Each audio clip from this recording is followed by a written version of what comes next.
Right, we are jumping into week 2. So last week we covered those basic entrepreneurial skill sets that you needed to start thinking about and building, and that really revolves a lot around time management and figuring out what it is that you're going to do with your time, both personally and then having that structure around your workday as well. So that was last week. This week, we are going to be diving into some really foundational tools that you're going to be using, primarily your CRM. Before we dive into that, I want to cover the basic structure, just to review the way that this program is set up. So we have our weekly training calls on Tuesdays, 9 o'clock Pacific Standard Time. The Q&A/troubleshooting calls, those are held on Thursdays at noon Pacific. And then there's email support whenever you need it. So truly have a question, got stuck on a step that we discussed, all of those things can be handled through email. Just shoot me an email, Anna@Vivify Consulting, VIVIFI consulting.com, and I will get back to you as quickly as I can to help you troubleshoot whatever it is that you're running into. So, recapping last week, already did this just a moment ago, but talking about your personal morning routine, your work routines, and then a wind down routine, really kind of putting those boundaries on your work day so that real estate doesn't eat up your entire life. So that was really what we covered last week. And the goal for all of the material that we covered last week was really to focus on figuring out how you could optimize your routine by just adding one thing or subtracting one thing, as the case may be. Committing to your hour of power, so that's that time in the morning where you are consistently reaching out to your contacts, making sure that you are staying in touch with them, that you're having conversations on a regular basis, because those conversations are what's going to lead to actually being able to book appointments. Appointments turn into clients, clients turn into closings. So with that structure in place, that hour of power, it really is a compound effect. So the goal last week was to dial that in using some sort of system to like go through the contacts in your phone, beginning to end, into beginning, however you want to, but just making sure that you are regularly and consistently having those conversations. Decide the one thing that you were going to do for your work wind down routine. So essentially that is, putting that end cap on your day, whatever it is that makes you feel like, okay, once I do this, I'm going to be done with my day, or having something that you've committed to besides work that is going to force you to end your workday. So however that needs to be set up for you, there's no right or wrong answer there. It really does come down to just figuring out what those boundaries to your day look like.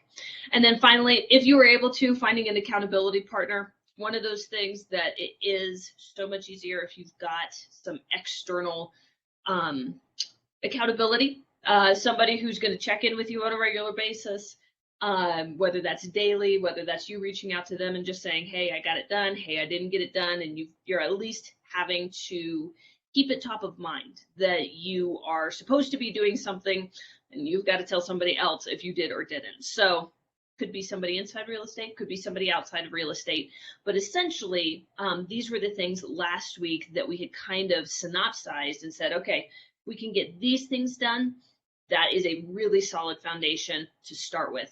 Now, today, what we're going to be covering is your CRM. We talked about this a little bit last week, alluded to it when I was talking about, in your hour of power, going through, having those phone calls, but then making sure that you are notating what actually took place in that phone call and you're setting yourself a follow-up. A CRM is one of those tools. There's so much software out there. It can be rather confusing, but a CRM is really kind of a central hub, if you will, to your business, and your marketing is one of the spokes that comes off of that, and your contact management is something that comes off of that, and your deal management is something that comes off of that central hub that is your CRM. So we're going to cover really 4 categories of questions that it comes down to when we're talking about your CRM, why it's important, why you should be using it on a regular basis, and some basic steps to set it up.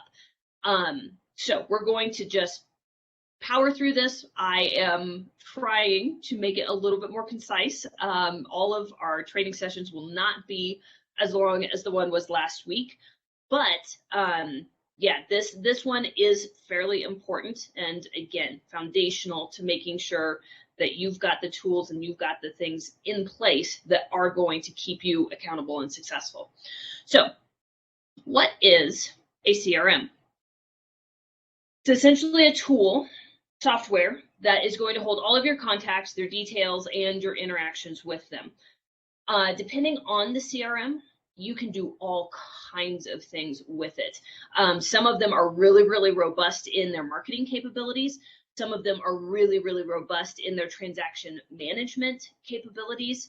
But essentially, it is a centralized tool where you can put all of your people, you can track the transactions that you've done with them, you can track notes about your conversations with them, and then one of the best things about a CRM, you can give yourselves tasks to follow up at a future date.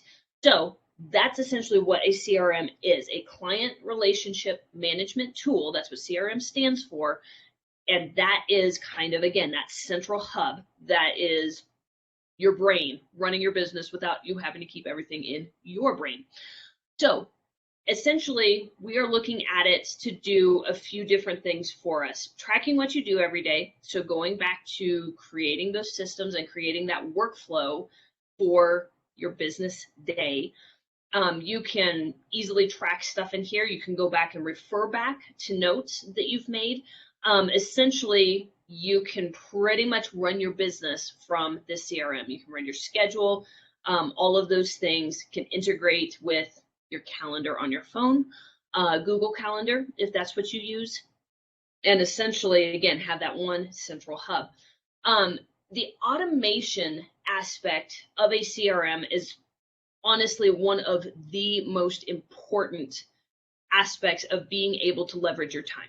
So rather than you having to be the one to send out a monthly newsletter every month to every single contact, or trying to remind yourself of calls and having to plug that into your phone on your calendar to call John Smith back, in a month because he's not quite ready to buy, but in another month, he's got a few financial things that are going to be taken care of, and he's looking at it in about a month. Those kinds of details, if you've got that CRM, all of that now lives in one place. You're not having to try and manage your calendar on your phone and your business calendar online and trying to figure out where you put the notes from that phone call to remember exactly what it was that he said was going on, so you can call him back and actually have an intelligent conversation and make him feel like you are remembering what it is that you talked about and that you care about, his situation at that point.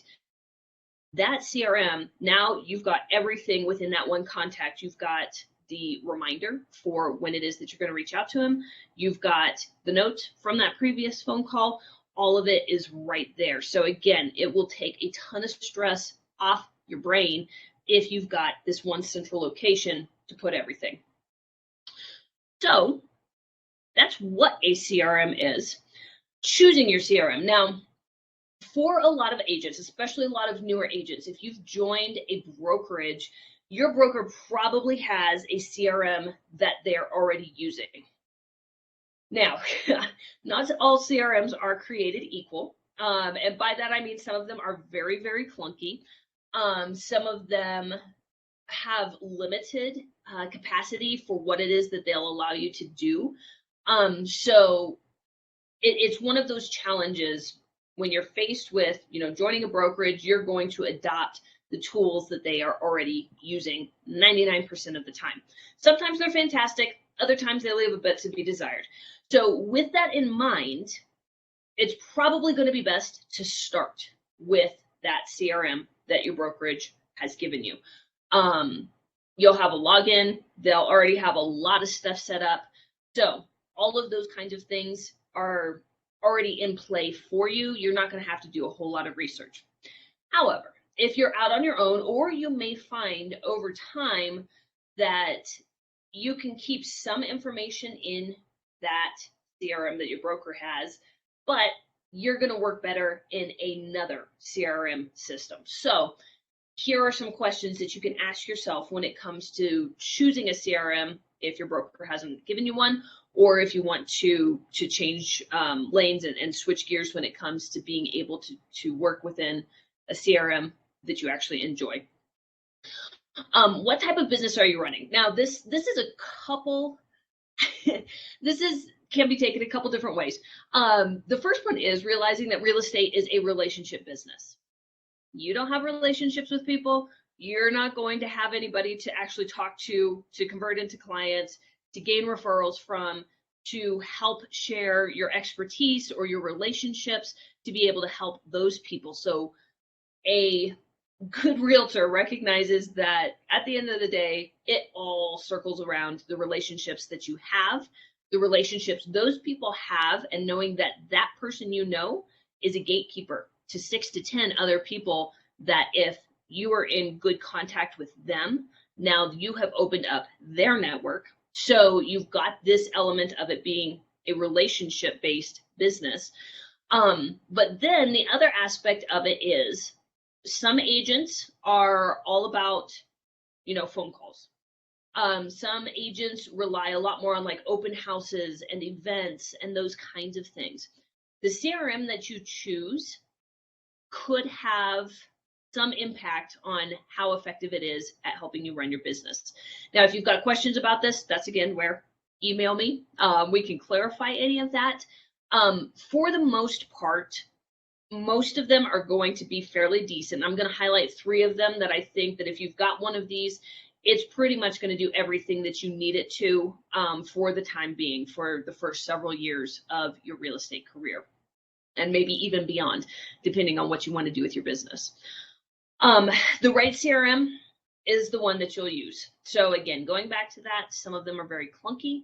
Some of them can be very outdated. Some of them are overly complicated. Any of those things will usually make people avoid using a tool. So going back to that thing, okay, your broker is giving you a CRM. It's clunky, it's outdated, it's next to impossible to figure out how to use. Nobody in the office can really give you any clear guidance on how to use it well, because nobody is using it consistently.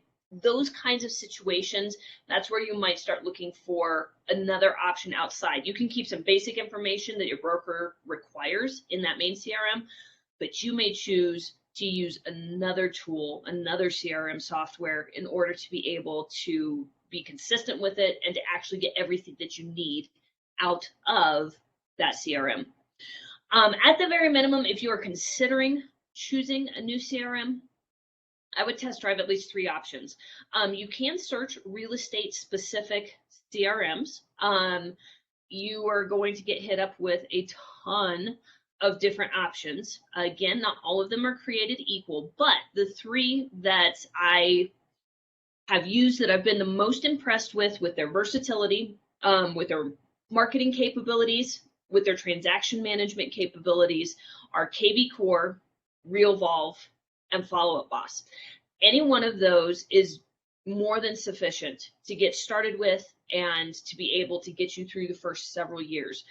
You may find that you end up wanting to do a whole bunch of specific types of marketing, or you want a CRM that does XYZ for you. In that case, sure, in a few years, you could branch out and you could go find the tool that's going to do that for you. But starting with one of these is probably going to get you as far as you need to go for a very, very long time. I should also say I'm not an affiliate for any of those. Those literally are just the ones that I have used, that I have worked in for clients, that I've found work really, really well. All right, setting up your CRM. So essentially, again, that concept of the best CRM for you is the one that you'll actually use. Um, there are some basics when it comes to getting your CRM set up so that it's actually working for you. Obviously, we want things like your contact information, your headshot, your logo, signature creation, etc. You can outsource this. Honestly, that part of it is not that difficult. But those are the building blocks of making sure that your CRM is branded to you. Import your contacts. So again, this is not something that is going to do you any good if you sign up for it and there it sits. So just making sure that you are utilizing this, that you are getting some of that stuff out of your brain, out of your phone, out of your notepad, all of these different places that we try and hold information, bringing that all into this central place. Your contacts, again, it's a relationship business. This is where you have to have people to put into your CRM. I would encourage you as much as possible, like think through, who are the people that you actually know. Obviously your phone is a fantastic place to start. Probably most of the people that you know well enough to have them in your phone, that's a pretty warm contact. But what about some of the people that you fell out of contact with over the years? Did you have a dance teacher, way back when you were growing up? Did you have a music teacher? Were there neighbors that you're still in touch with or that still are close to your family in one way or another?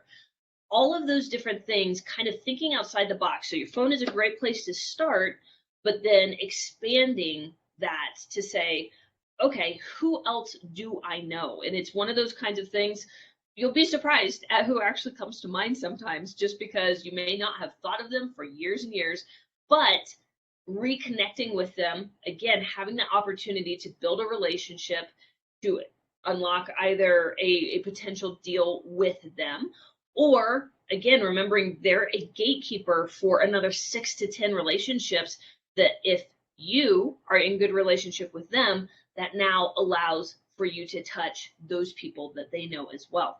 So contacts, hugely important. Most CRMs will allow you to basically upload a spreadsheet. Some of them will do it for you. Others will give you step-by-step instructions that you can walk through. The biggest thing is just making sure that the formatting of your spreadsheet matches the formatting of what they are going to need. So always ask your CRM provider, go to their help section, or Google it and find a video that walks you through it. That is going to be the best way to make sure that your contacts are being imported consistently, but then also going through and making sure that you're maximizing the information that you're putting in as well. Tagging or grouping strategies. So when you're first setting up your CRM and importing your contacts, tags are basically ways of grouping people so that you can easily find a whole set. So for example, say you wanted to go back and you wanted to find all of the clients who closed a transaction with you in 2020.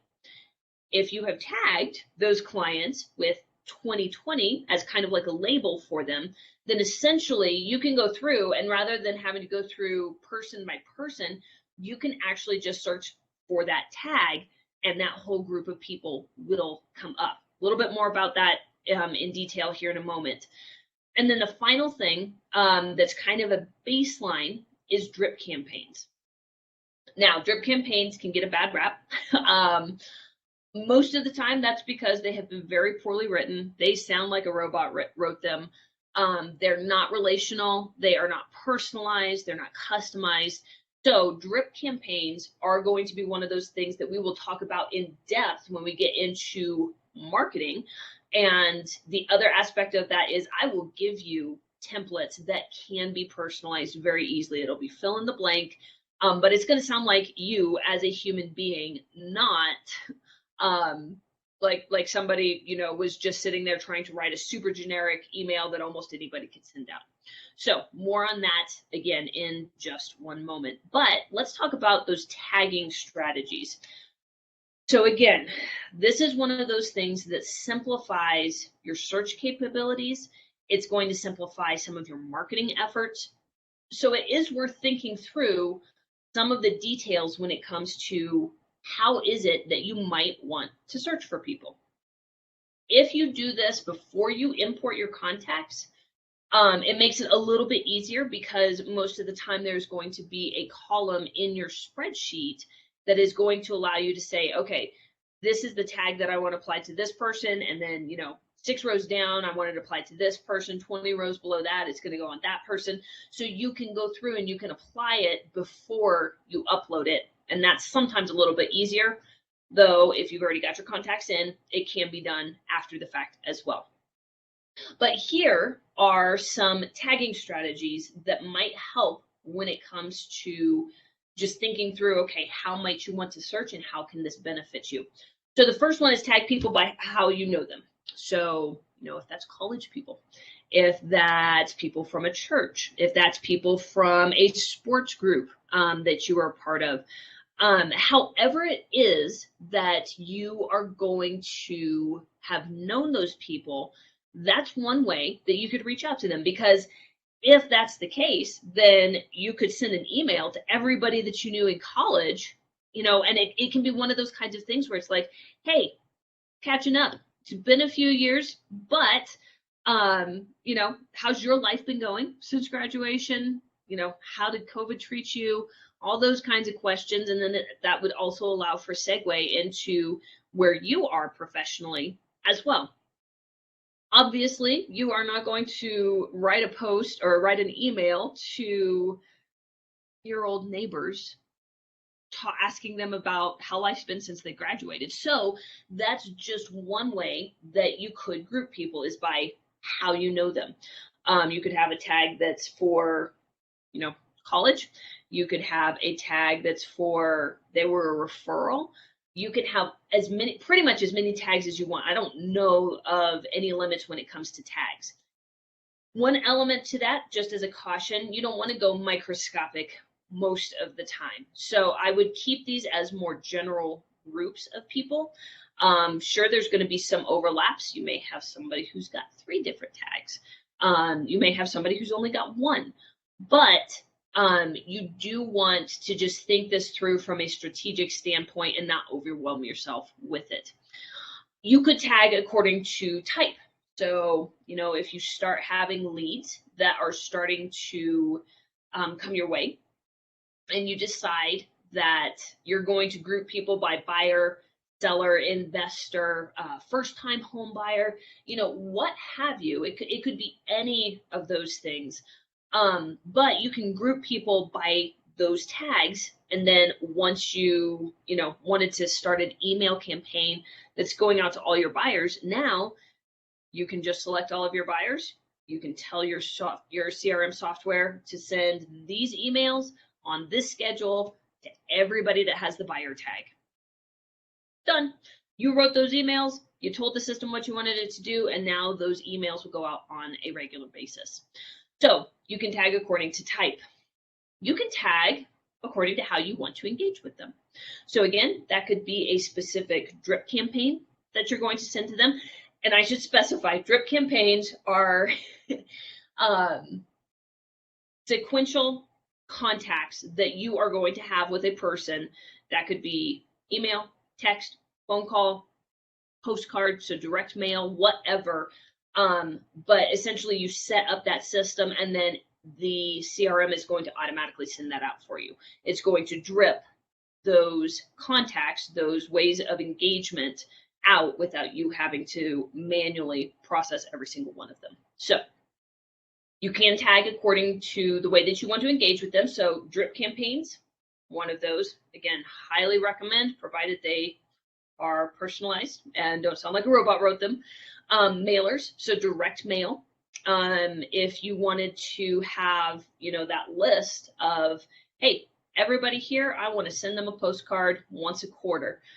If you're doing that, rather than having to go through and try and recreate that list every single time, you can just add this tag to the people that you want. And then you can pull that list every quarter. And you can use that to send those postcards. You can tag people with, for example, the year that you closed a transaction with them. So I already alluded to this. If you wanted to find a list of everybody who closed a deal with you in 2020, rather than trying to keep track of that on a spreadsheet or something else outside of your CRM, you can just throw that label, that tag, on those people that you closed with as you close their transactions. And then from there, pull that list whenever you want to reference it. You do that for several years, and now it makes it easy. You could pull everybody who's closed a transaction with you. You could pull by individual years. So that would be another way that you could tag people. This is something that if you've got questions about, you can definitely let me know. And then obviously in a couple of days, we'll be having a Q&A session, so we can talk through the details on that as well. Drip campaigns. So already mentioned it quite a bit leading up to this point. But essentially it's a consistent way to automate contacting your friends, your family, the people who know you on a regular basis.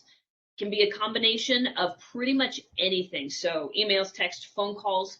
But the goal of this kind of contact is to actually be able to reach those people on a regular basis without you having to do every single bit of that work manually. Now, again, you do not want it to sound like a robot wrote it. So for that reason, you probably won't want to use most of the campaigns that are already in your CRM. The exception to this would be if you have a campaign that's there and then you go in and you personalize it or you customize it. Essentially, it's going to be one of those kinds of things where sometimes it's better to just start from the ground up. And again, this is not something that you necessarily need to implement this week, because we will be deep diving into this in our marketing module, which is coming up next month. And I will provide you with the specific templates that you can actually customize and personalize for yourself. So this is just kind of high level. This is what it is. And these are some of the pros and cons, things to stay away from, things to do. Personalize the campaigns to your area, your personality, etc. Because we get so many emails, it's one of those things that people have a pretty good BS meter when it comes to, was this actually personalized and sent to me, or is it just part of a robotic, process? So again, we don't want that type of response. Most of the time, people are just going to delete those. It's not like there's any extra effort that people can tell was put into them, those kinds of things. So you probably wouldn't get a great response from it. But if you do have some of that personalization, that customization, if you're actually providing value to people, that's going to go a long way. So again, we'll get into this more, but drip campaigns are one of the things that your CRM is going to be a lifesaver for, because again, it automates so much of that running in the background, you don't even have to think. And then finally, we are going to talk about some of the ways that you can habitually use your CRM. So just like everything else that we discussed last week, we're in the business of building some of these micro habits that are actually going to move the needle in your business. Using a CRM on a regular basis is going to be one of those things. Now, part of this is just recognizing that you're going to have to find that groove for yourself. But we did talk about some of those details of ways that you can structure your day to include your CRM. And I'm going to touch on those in just a moment as a review. But one of the ways to make this more of a habit is to make it part of your morning work routine. You have your phone calls, and then after each phone call or at the end of the phone calls that you're going to make for that day, making sure that you're making notes in those contacts. What type of conversation did you have? When are you going to follow up with them again? Those kinds of things. Your CRM can run your schedule for you. So rather than having multiple calendars that you are trying to keep an eye on and make sure that everything across those calendars isn't conflicting, those kinds of things, you can make everything work into your CRM. So when it comes to, you've got a buyer and you just scheduled an inspection. Well, if you're scheduling all of your transaction stuff, but then your personal stuff is in the phone, you're going to end up with some conflicts that are going to end up being fairly frustrating pretty quickly. So bring your personal calendar into your CRM. And now that way you know where those blank spots are in your day, in your week, etc. And then here's a tip for you. Use your desktop rather than an app. An app is going to be okay if you're on the go, if you are, out and about and you had somebody call you and you need to make notes real fast. Awesome. But we know that these things are a huge distraction most of the time. So on a regular basis, when you are, going through making your phone calls, have your CRM tab open and use that in order to be able to log your calls, log the conversations, set up that next contact, etc. It is going to help cut down on the distractions because, again, your phone going off, it's just one of those kinds of things. There's too many apps, there's too many colors, all those things that they have built into our phones that are meant to keep us on them. So if you use your desktop, whether that's a browser, whether that's something that you've downloaded to your computer, whatever the case may be, I highly recommend using the desktop application or the online application rather than an app on your phone. Functionality is usually much better on a computer as well. So this hour of power, again, if you remember, we covered a lot of material last week, but one of those things was making sure that every call and conversation was logged in your CRM and a follow-up touch was scheduled, a follow-up contact. Both of these things, again, are important. And so, again, just building into that habit of making sure that you are making your calls and then following that up with making sure that those things are going into your CRM. That's part of it. If you remember this slide from last week, we were talking about, a basic structure that you could use for your day. Check your market, know what's going on, talk with the people who already know, like, and trust you. That's, your phone calls, and then logging those calls into your CRM and scheduling that follow-up. So it can go along with those phone calls. It can come, at the end. That's kind of your wrap up of your hour of power. But either way, just make sure that that is something that you are consistently doing as you are making those calls. And then getting pretty close here. Not going to throw too many quotes in here, but I do love James Clear. He is the author of Atomic Habits. Fairly well-known book over the past few years. Kind of hit with a bang. And you will find a lot of people referring back to it. One of the things that he does is send out a newsletter every week. And this was one of the things that he sent in one not too long ago. And that was, too often we fall into an all or nothing cycle with our habits. I'm guilty of it.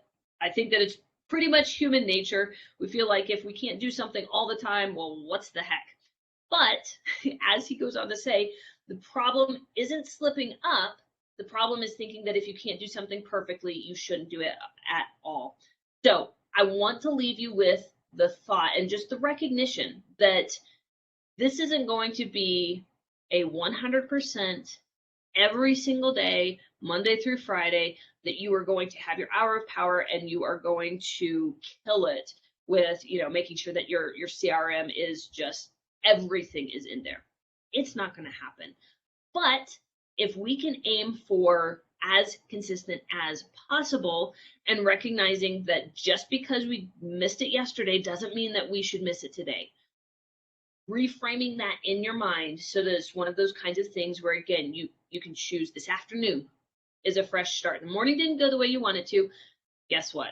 After lunch, pick up again, start again, go for it from there. Or If today is just not working, what about tomorrow? Get some sleep.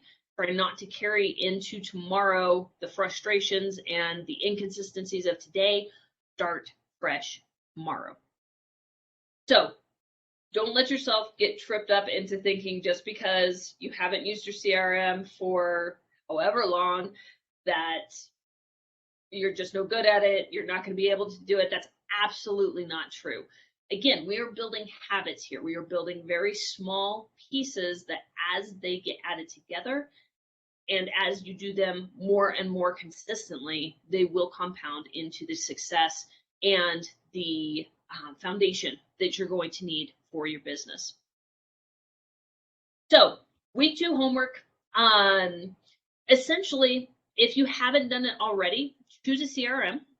More than likely, pretty much every agent, when they join a brokerage, there's going to be a CRM for them. So familiarize yourself with it. I guess one of the biggest things is, and one of the things that I look for in a CRM is how robust is their training and their help section.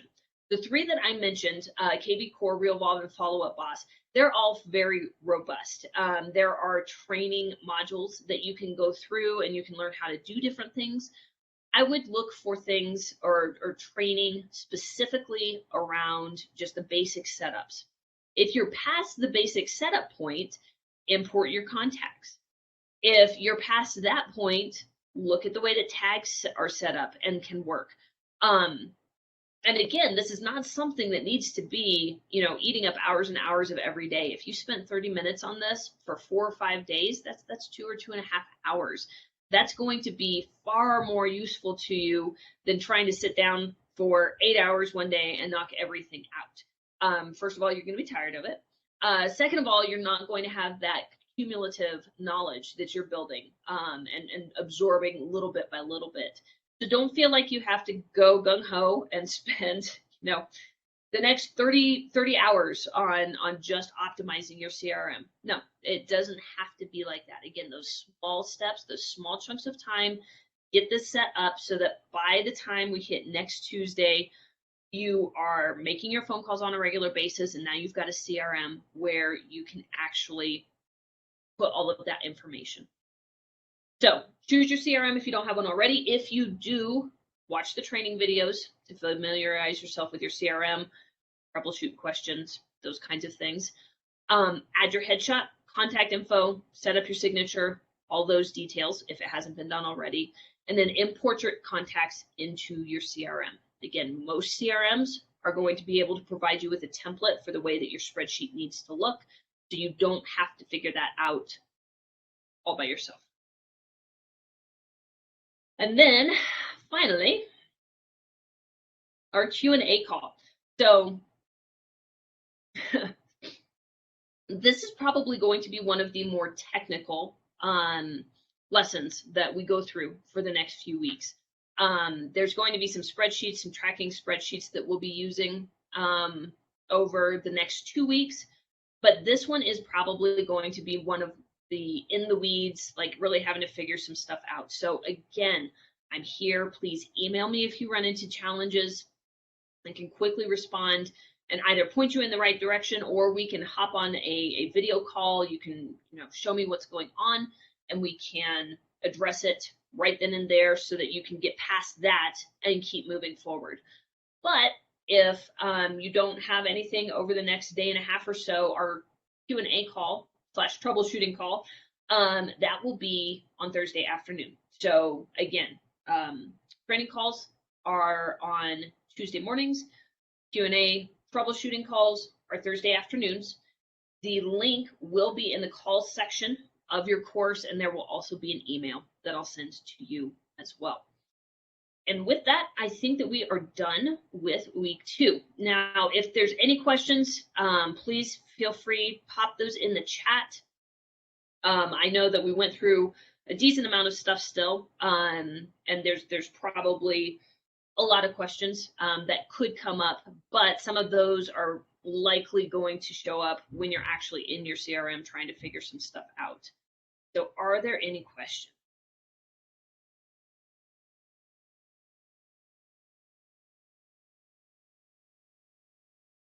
All right, way to go, Vicky. Missed the morning routine, but we're back on block for the rest of the day. Awesome. Go get it. All right. I think that we are going to call it a wrap. Again, please reach out to me. That is part of the reason why this course is structured the way it is, so that I can give that one-on-one attention as needed. So please reach out via email. And if I don't hear from you before then, I will see you on Thursday. Have a good one.